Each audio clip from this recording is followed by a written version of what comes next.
programa Gente em Destaque vai conversar hoje com o presidente recém-eleito da Ordem dos Advogados do Brasil, da seção aqui de Jacareí, o advogado Carlos Guerra. Bom, muito obrigado pela sua participação, seja bem-vindo aqui ao Gente em Destaque. Obrigado pelo convite. Já estive no seu programa há uns 10 anos atrás falando sobre a história da natação. Agora vamos conversar um pouco sobre a nossa história e sobre a história da OAB também, né? Por falar nisso, né, para a gente começar essa nossa conversa, daquela época lá que o senhor era presidente da Associação dos Moradores, né, que foi o GD que a gente fez em 2009, o senhor continua nadando, continua praticando natação ou não? É a Associação dos Nadadores. Nadadores, Nadadores de Jacareí Masters. Eu continuo nadando, mas não continuo praticando. Não continuo competindo. Eu nado um pouco no triatlon, lá no SESI, mas sem competir, porque o ombro, como a gente diz na natação, deu uma espanada. Então eu estou com um problema no ombro e para competir fica meio complicado. Aí já está agora só por divertimento? Só divertimento. Eu faço academia, lá no triatlon, lá tem um personal. Faço com minha esposa lá 3, 4 vezes por semana. E nos finais de semana, ou algum dia na hora do almoço, às vezes eu gosto de ir para o escritório cedo. Chego no escritório umas 6h30, 7 horas. Aí trabalho até umas 10h30, 11 horas. Eu vou lá no SESI, nado um pouco, aí vou almoçar. Aí relaxo um pouco, pego um bronze. E depois volto para trabalhar e trabalho até umas 19 horas, fica legal. O senhor é de uma cidade do interior do Piauí? Interior do Piauí. Eu nasci no distrito de Uruçuí, o nome do distrito chama Tucuns, que é uma cidade indígena. Mas eu fiquei lá pouco tempo nessa cidade, eu fiquei até uns 3, 4 anos. Aí nós fomos para uma cidade chamada Antônio Almeida e depois mudamos para uma cidade chamada Guadalupe, onde fica a barragem de Boa Esperança, lá em Guadalupe, perto de Floriano, Piauí. Mas o que o senhor lembra da sua infância? Que recordações o senhor tem daquela época lá? Eu tenho 2 fases da minha vida. Até os 16 anos, que eu saí de casa com 16 anos e 6 meses. Então até os 16 anos foi só alegria. Porque eu tinha um tio que era vaqueiro, morava inclusive lá em Tucuns, tio João, tia Maria. Eles eram vaqueiros e nas férias escolares eu ia para lá. Então a gente andava de jegue, de cavalo, tinha muito cavalo, ele era vaqueiro de uma fazenda enorme. Tinha muitos cavalos na beira do rio, onde eu aprendi a nadar. Foi uma infância muito boa. E na época podia matar passarinho, né?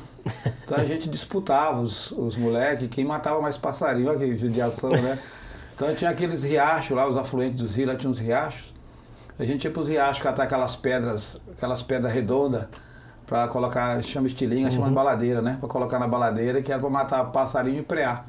Então a minha infância, assim, eu morava numa cidade maior, que é a Floriano. Na época era a 3ª cidade maior do Piauí. Mas nas férias eu ia ou para Artur Passos, para a casa de uma irmã tia, Deusina, onde ficava na beira do rio, o marido dela era caçador. Então eu ia para a casa de um vaqueiro ou para a casa de um caçador. Até parece história de pescador, né? É uma família muito grande a sua ou não? Você tem muitos irmãos? Olha, a minha família é engraçada. A minha mãe teve 3 filhos. O meu pai teve mais de 20. Então minha mãe ficou casada com meu pai 13 anos, ele já tinha um filho, Pedro, que a minha mãe criou. Aí depois meu pai se separou da minha mãe e foi morando com mulheres, namorando outras e foi fazendo menino aí pro mundo afora. Então diz a lenda que passa de 20. Para você ter uma ideia, agora, de uns 10 anos para cá, eu conheci 3 irmãs minhas aqui, moram em São Paulo, moram aqui no Tatuapé, são minhas amigas hoje, filha de outros 2 relacionamentos do meu pai. Nossa! Ele era um caixeiro viajante, ele era comerciante, andava pelo mundo. Eu tenho um tio que brinca, que ele acordava de manhã, olhava para um lado, olhava para o outro, falava, não tem nada para fazer, eu vou ali fazer um menino, né? Então ele tem essas histórias aí interessantes. E que tipo de personalidade que tinha o seu pai e a sua mãe que você acha que o senhor herdou de cada um deles? O meu pai, eu vim conhecer meu pai com 19 anos. Quando ele se separou da minha mãe, eu era muito jovem, era um menino, né? Eu nasci em 63, minha mãe se separou em 67, 68. Então eu tinha 4 anos. Sem a presença do pai. Sem a presença do meu pai. Eu encontrei com ele quando eu tinha uns 10 anos, 8, 10 anos, depois quando eu tinha 19 anos, já morando aqui em São Paulo. Então só as histórias que tinha, que ele era um comerciante muito bem sucedido na época, trabalhava lá, dava aquelas mulas lá, fazendo compra nos interiores, então ele era um comerciante bem sucedido quando começou. E minha mãe era professora, minha mãe foi lá da educação. A minha mãe é filha única, apesar de ser nordestina, minha mãe é filha única. E foi a pioneira da família dela, que a minha mãe é de 32. Então, em 1945, com 13 anos, no interior do Piauí, a minha avó colocou ela na casa de uma amiga que ficava a 100 quilômetros, que era uma distância muito grande naquela época, ou você ia de jegue, ou ia de canoa, né, porque não tinha nenhum carro, para estudar, para ela fazer, ela formou-se em professora, fez pedagogia, 1945, quando ela tinha 15, entrou, então formou-se com 18 anos, foi uma das primeiras professoras, foi a primeira professora da cidade de Antônio Almeida, de Piauí, inclusive tem uma homenagem para ela lá, muito bacana, hoje ela está com 86 anos. Ainda está viva para contar a história ainda. E o senhor ter crescido sem a presença do pai, só ter conhecido ele com 19 anos, trouxe algum impacto na vida do senhor? Algum tipo de, sei lá, alguma revolta, alguma coisa assim, não? Não, porque hoje eu trabalho também com direito de família e eu vejo a questão parietal hoje dos pais que se separam, que ficam passando o veneno da separação para os filhos. Minha mãe não. Minha mãe sempre falava para a gente, seu pai sempre foi um bom pai, ele era um péssimo marido. Mas como pai nunca te faltou nada, sempre foi um bom pai. Então eu não tenho raiva do meu pai. Minha mãe não criou esse ódio, porque é a mãe quem fica com a criança que faz a cabeça da criança, né? Minha mãe não, então ela sempre falava que ele era um bom pai, que a questão era dos dois. A incompatibilidade era dos dois, então não tinha nada a ver com o filho. Não era um bom pai afetivo, porque nunca me procurou. Mas no tempo que a gente ficou junto, ele também nunca maltratou e ela nunca fez essa cabeça de forma negativa. E que tipo de cidade que era Floriano, né, que o senhor falou que viveu até os 16 anos? Que tipo de cidade que era? Eu vivi em Guadalupe, né, dos 7 aos 10, 11 anos. Depois minha mãe, transferida, que ela é professora estadual do Piauí, foi transferida para Floriano e depois foi promovida a diretora lá. E aí eu fiquei dos 10 aos 16 em Floriano. Mas Guadalupe, que era a cidade que a gente morava, minha avó ficou lá um tempo, então eu vivia praticamente essas duas cidades. Era uma cidade muito boa, uma cidade pequena, onde todo mundo conhecia todo mundo, morava num bairro lá chamado Coqueiro, assim, aquele bairro de chão. Era gostoso ser moleque naquela época, na situação que eu fui criado. Eu tive uma infância muito boa. De muita brincadeira, fazer o carrinho com lata de óleo, cortar o chinelo lá para fazer as rodas, né? Então era uma infância pobre, mas era uma comunidade que se respeitava muito. E o senhor com 16 anos aí sai de casa? Quando 16 anos, teve uma época lá que o Piauí lá, as professoras ficaram 6 meses sem receber salário. E minha mãe não deixava a gente trabalhar. Porque eu tinha alguns supermercados lá, uns hipermercados que tinham lá, que eles pagavam na época meio salário mínimo para a pessoa trabalhar e não tinha registro. Então a teoria dela é, se você for estudar, se você for trabalhar, não vai resolver nada.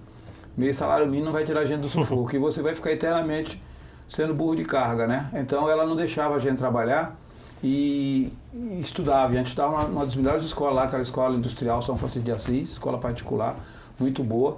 Mas ela, como professora, ela tinha como carro-chefe a educação. A herança que eu vou deixar para vocês é a educação. E tanto que os 3 filhos dela, os 3 são formados. Eu sou advogada, minha irmã professora de educação física, a outra fez economia. E por que o senhor decidiu sair com 16 anos? Então, eu saí porque eu era inquieto com aquela situação. Eu não podia ajudar e ficava muito inquieto, ver minha mãe naquele sufoco. Ela dava aula nos 3 períodos, ainda dava aula particular na hora do almoço, na hora da janta. Então eu achava um sofrimento muito grande. E ela nunca cobrou pensão do meu pai, ela tinha medo de cobrar pensão, meu pai ficar com a guarda, e ela não queria que a gente fosse criado com ele, porque o estilo de vida dele ela não queria para os filhos, né? Então ela acabou assumindo tudo.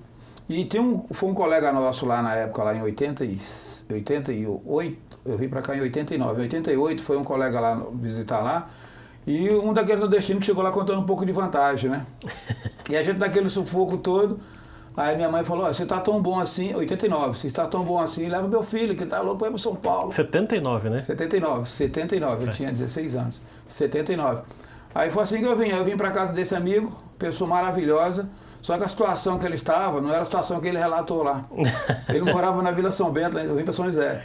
Ele morava na Vila São Bento, lá numa casa de 2 cômodos, eu fui a 8ª pessoa que chegou nessa casa de 2 cômodos.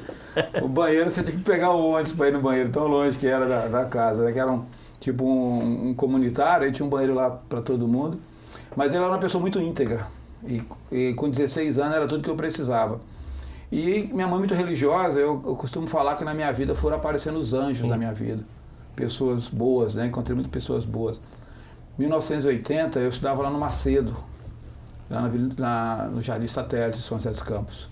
E lá eu conheci o Cícero, é meu amigo até hoje, que a mãe dele, a tia Luzia e o Pernambuco, eles eram que tocavam os bares lá no estádio.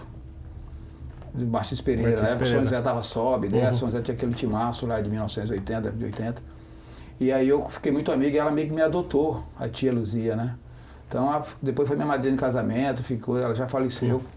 Mas foi uma pessoa muito importante para mim, né? Porque criança muito vulnerável, com 16, 17 anos. E era um exemplo, assim, ela me adotou, a família grande, 7 filhos. Porque o senhor fala assim, que veio para cá com 16 anos, né? Com 17.